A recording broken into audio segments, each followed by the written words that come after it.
I got a lot to do today. We are sailing away in 4 days. 4 days? 4 days, which means I got a lot to do. So here's the list for today, and let's get started. But first, some breakfast. Except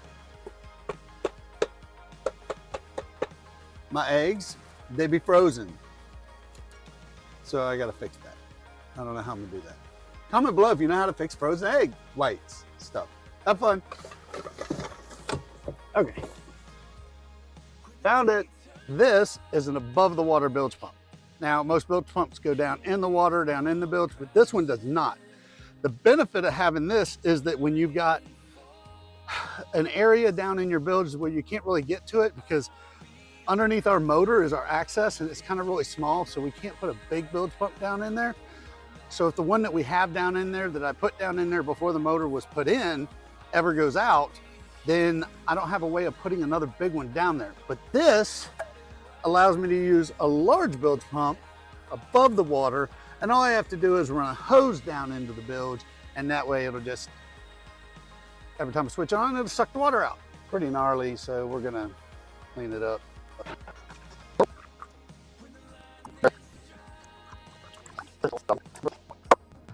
So here's how this works.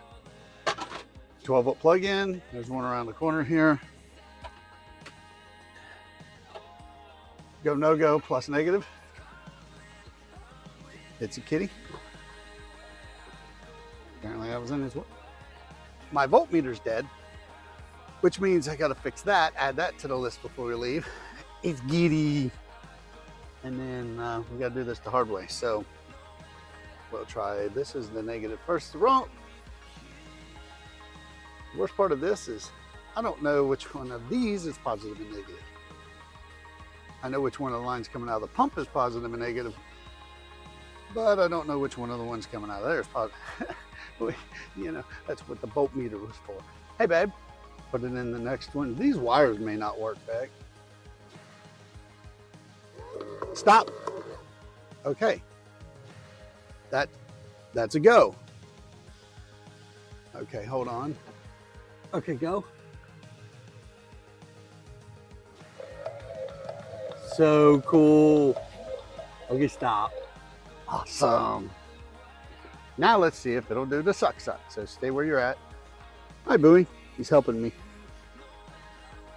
Okay, so if that is the export. Okay, turn it on.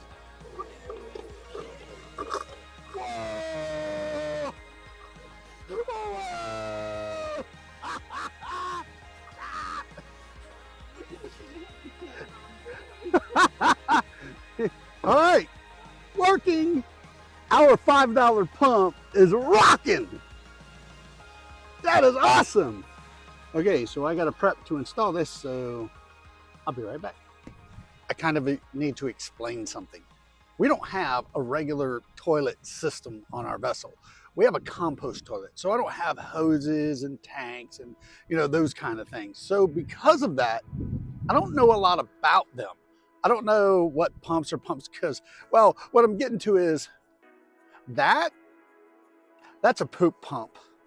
When I was looking it up to show you guys how much it costs, well, let's just say it was a little bit more than I thought, and I couldn't figure out why. So when I researched it, of course, I figured out that it's a waste pump for your poo. That's a little weird. So we're gonna do something else. See, truth be told, I probably could install that as a bilge pump, but I have other options. So now what I'm gonna work on is the manual bilge pump. Bottom line is we just need another way to get water off the boat if we have to when we go out. This boat don't take on much water, and my bilge is massively huge. It holds a lot of water, so I can take my time getting it out if I really needed to, but that's only because our boat is super solid. However, with all that said, this is what I'm getting ready to do now. This is the manual bilge pump. So you take this right here, pretty cool. Got a couple of these. Anyway, you pop this open, the little door opens up, and oh, if I can get you both in here. You put in that little hole there, and you go boop, boop, boop, boop, boop, boop, boop, boop, and it pumps water in and out, and that's a pretty cool deal, right? But I actually don't know if it works or not. I have to take this tube right here off, right, this thing off of this, because I don't have another hose this size, and I'll be honest with y'all, I don't think that's the right size hose to begin with. So let's get rid of it. That's loose. Let's see if I can get it off. Oh yeah, this might suck. Nope, not bad at all. Now I need Becky to go outside and test it. Let's see if it's suctioning. Hey, Beck? Yep, I need you to go outside and test it. Okay, try it now. Now try it. Try it fast. Hold on, do it now. Do it again. Okay, do it again. Fast. Okay, now do it fast. Keep going. Keep going. Okay, good. Oh, man! Okay, so it is working. Let's see if we can go find a hose. Since I can't do the bilge, I am going to move on to the rest of the stuff that I have to do around here, which is I have to fix a wire real quick, and then I have to fix the compressor for the refrigerator. I'll go more into that in a minute. But first, let's fix the wire. My wife has totally filled this whole area up with her stuff because this is Becky's new laboratory. Anyway, so you see this? This goes over to that 12-volt thing I told you about earlier, and I have to pick this up so she doesn't break it when she shoves stuff in there. Gosh, the contortion is up in here. And that's out of the way. Okay, well, I'm done, Beck. I just shoved it up in there and that should be fine. It would seem that Becky needs more secure wiring, so I have to fix that. Zip ties, it is. That didn't work either.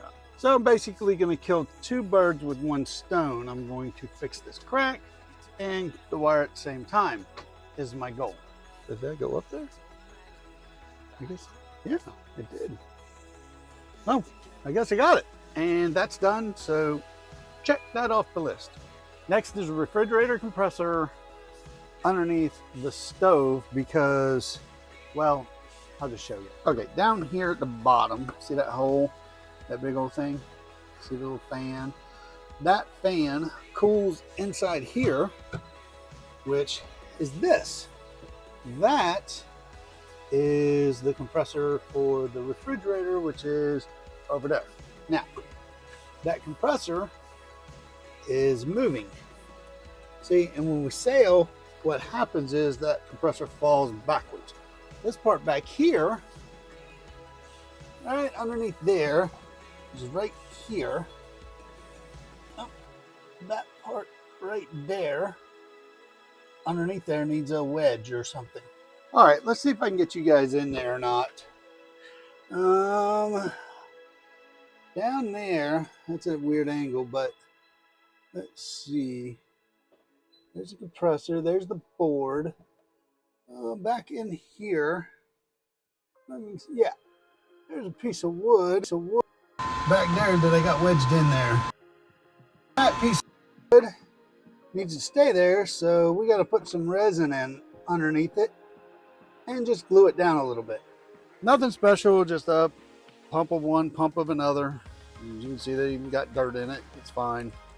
Not structural. I'm not trying to make everything look awesome. I'm just trying to get something to stick. Now that we're all mixed up, get rid of this little dude. Don't need it no more. Do, however, get a paintbrush and our trusty block, which is not dry yet. Dadgummit. We'll be right back after these.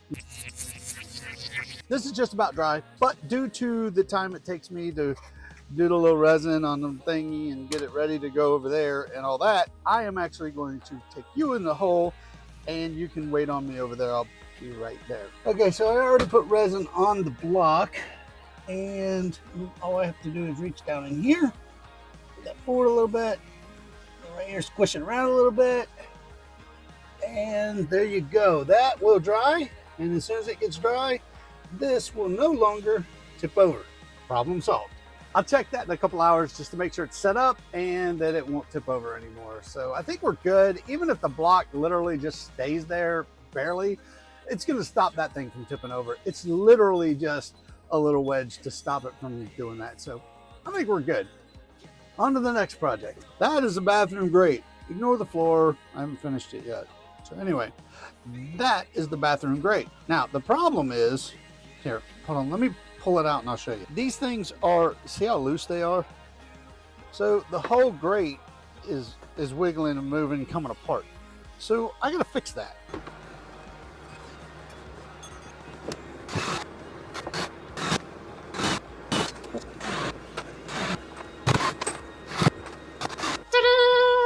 Well, that's all done. The holes you see here, I'm going to put what they call bungs in there once we're done. And then once the bungs go in there, they'll be flat and they'll look beautiful. But it's got the nice rise in it that I wanted. Everything's nice and even. And when I step on it in the shower, it won't fall apart on me. Well, the only thing we got left to do is a couple of odds and ends. Replace some bungees, because when you sail, you got to put bungees up everywhere. Otherwise, everything falls over. So basically, they're like a safety gate kind of thing. But we got to do that and a couple other things. And then we got a whole bunch more to do tomorrow. So see you then. It is day 2 and we still got a lot to do, but anyway, today's list is up there, somewhere up there. Anyway, I know I'm gonna start out with doing a downhaul for the jib. Yeah, that is gonna be fun because here's the problem. The jib, which is, as you can see, is up there, our head sail.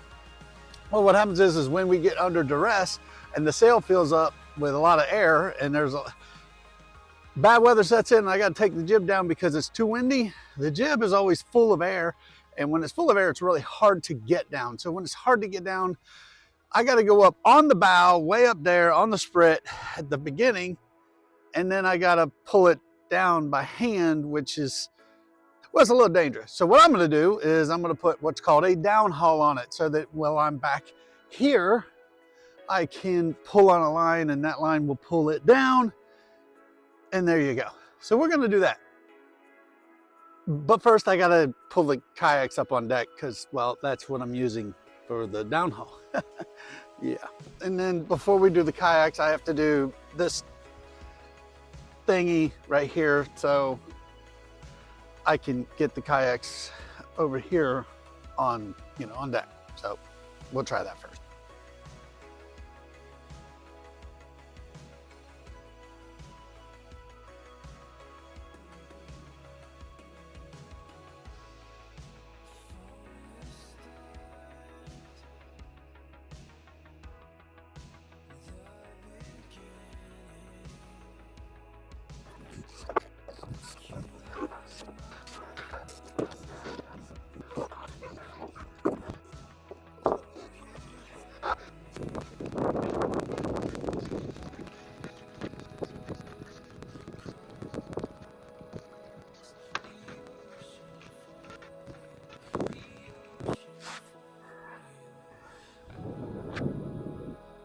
Now that I've got all that disassembled, basically this is going to attach to the base up front at the bow, right at the end of the sprit.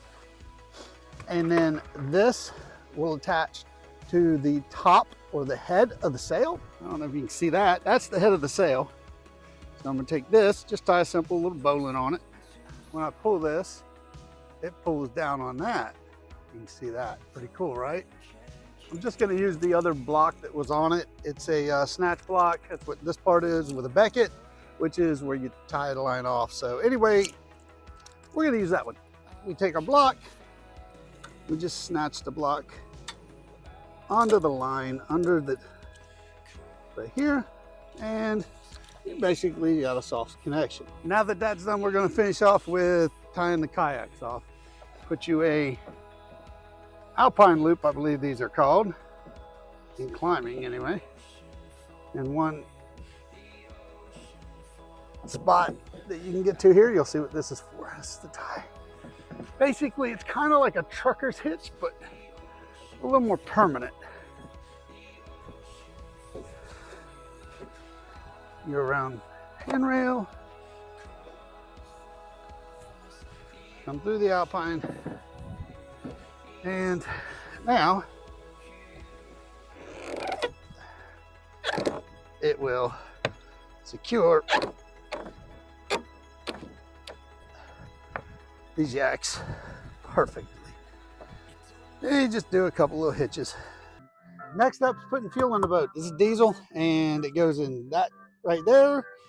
Need a key, a little slot to open this up. Stick this down in here.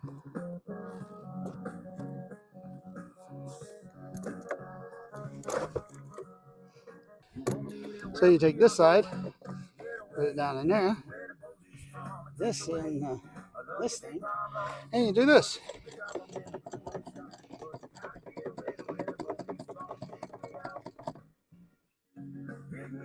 There you go. Siphons out on its own.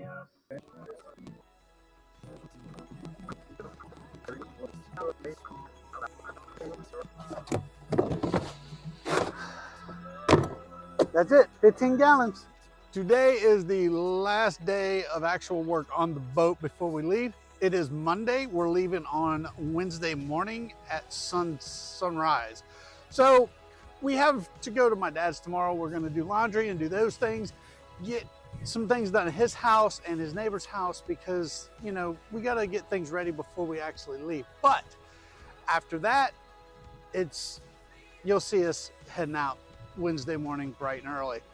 And I did do a few things today. What did I do? We did an oil change. I didn't record that because, I mean, no offense, who wants to see my Kraken? And the other thing was we went and got water. So basically, if you look over there where those boats are way back there, like, I don't know, way back there, then that's where I had to go to get water. I had to do it 4 times back and forth in our little dinghy back there, which is back there, you see it. And it gets kind of tedious going back and forth. So needless to say, I didn't record it, but that's basically what we did today. The deck's ready, the boat's ready. I did run the motor for about 30 minutes after the oil change, so we're good to go. Oil pressure was perfect. We're ready to go, y'all. So, as always, if you like this video, hit the like button. If you think it's gonna help somebody out, or you know somebody that might find it interesting, by all means, share it with them. And of course, if you wanna see more of us, please do subscribe. And as always, go be awesome.